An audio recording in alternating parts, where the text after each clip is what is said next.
আসসালামু আলাইকুম রহমতুল্লাহ বারাকাতুহু। আশা করি সবাই ভালো আছেন। চলে আসলাম নতুন একটা ভিডিও নিয়ে। আমার হাতে যে কবুতরগুলো দেখতেছেন এটা হচ্ছে ফেন্সি আইটেম একটা কবুতর। এই কবুতরটার নাম হচ্ছে সিলভার সিরাজ। এই কবুতরগুলো হচ্ছে আমার এক বাগিনার। এই কবুতরগুলো আমরা এখন বিক্রি করে দেবো, কারণ বিক্রি করার কারণ হচ্ছে এই কবুতরগুলো ডিম পাড়ে কিন্তু ডিম জমে না। এখন আমরা এগুলো বিক্রি করে আমরা যার থেকে কিনলাম আমরা কবুতরগুলো তাকেই রিটার্ন দিব। এই কবুতরগুলো আমরা কিনলাম খুবই ছোট ছোট। আমরা যখন কবুতরগুলো কিনলাম তখন মাত্র খানা শিখতেছে।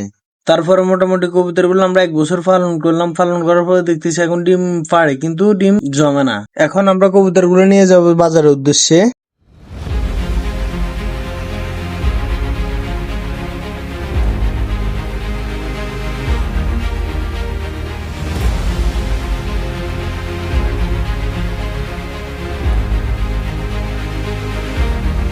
আমরা চলে আসলাম বাজার আসার পরে কবুতরগুলো রিটার্ন দিলাম। আজকের জন্য ভিডিওটা এই পর্যন্ত। কেমন হয়েছে কমেন্ট করে জানাবেন।